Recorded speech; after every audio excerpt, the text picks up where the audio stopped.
Hi అండి, నేను మీ ప్రియాని. ఈరోజు రెసిపీ ఒక మంచి టేస్ట్ని మీకు పరిచయం చేస్తున్నాను.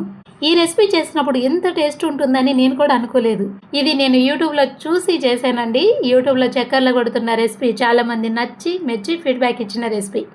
నేను చేసినప్పుడు ఇది చాలా టేస్టీగా అనిపించింది. ఇంత మంచి టేస్ట్ని మీకు పరిచయం చేయకుండా ఉంటానా? ఈజీ ప్రాసెస్లో చెప్పేస్తున్నా చూడండి. ముందుగా స్టవ్ ఆన్ చేయండి. ఒక గిన్నె ఉంచండి. 1/2 లీటర్ వెన్న ఉన్న పాలను యాడ్ చేసి పాలని మరగనివ్వండి. ఈలోపు ఒక చిన్న గిన్నె తీసుకోండి. అందులో కొన్ని పాలు యాడ్ చేయండి. 1 టేబుల్ స్పూన్ కస్టర్డ్ పొడి యాడ్ చేసి ఉండలు లేకుండా బాగా కలపండి. ఈ పొడి మీకు అందుబాటులో లేకపోతే కార్న్ఫ్లోర్ కూడా యాడ్ చేసుకోవచ్చు. స్టవ్ పైన పాలు ఉంచాం కదా, ఈ పాలు బాగా మరిగిన తర్వాత స్వీట్నెస్ కోసం నేను పటికి బెల్లాన్ని యాడ్ చేస్తున్నాను. ఇది అందుబాటులో లేకపోతే పంచదార కూడా యాడ్ చేసుకోవచ్చు.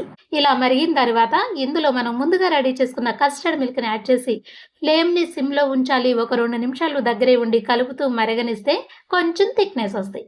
అలా వచ్చిన తర్వాత లాస్ట్గా ఇందులో లైట్గా దంచిన ఎలాచీ పొడి యాడ్ చేసుకుని ఈ మాత్రం థిక్నెస్ రానివ్వాలి. స్టవ్ పైనే ఉంచండి, సిమ్లో ఉంచండి.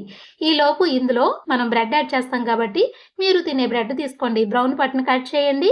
ఇలా మధ్యలో ఉన్నదాన్ని మీకు నచ్చిన విధంగా కట్ చేసుకుని స్టవ్ పైన మరొక ప్యాన్ ఉంచి ఇలా కొంచెం క్రిస్పీగా దోరగా వేయించుకోండి.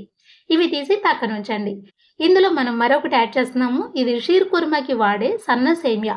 మీరు తినేదాన్ని బట్టి తీసుకోండి. ఇలా నలిపి యాడ్ చేయండి. పచ్చి వాసన పోవాలి, ఎర్రగా క్రిస్పీగా వేగాలి. ఇది కూడా తీసి పక్కన ఉంచండి. ఇప్పుడు మనం మెయిన్ ప్రాసెస్లోకి వచ్చేసాం.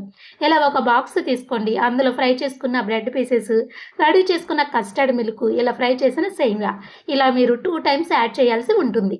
తర్వాత ఇందులో డ్రై ఫ్రూట్స్ పొడి యాడ్ చేయాలి. ఈ పొడి ఏంటో మీకు ఈ షార్ట్ వీడియోలో చెప్పడానికి అంత వీలనిపించదు. వీలైతే మీరు ఫుల్ వీడియోని చూడండి. ఈ పొడి యాడ్ చేయడం వల్ల స్పెషల్ టేస్ట్ ఉంటుంది, ఫ్లేవర్ బాగుంటుంది, హెల్దీ కూడా. ఇలా మొత్తం సెట్ చేసిన తర్వాత జస్ట్ అలా చూపిస్తున్నాను. ఇప్పుడు మూత పెట్టి అప్పటికప్పుడే తినాలి అంటే డీప్ ఫ్రిడ్జ్లో ఒక 10 నిమిషాలు ఉంచి తీసుకుని తింటే నోట్లో పెట్టుకుంటే అలా వెన్నలా కరిగిపోతుంది. మంచి ఫ్లేవర్తో ఒక మంచి టేస్ట్ని మీరు ఎంజాయ్ చేస్తారు.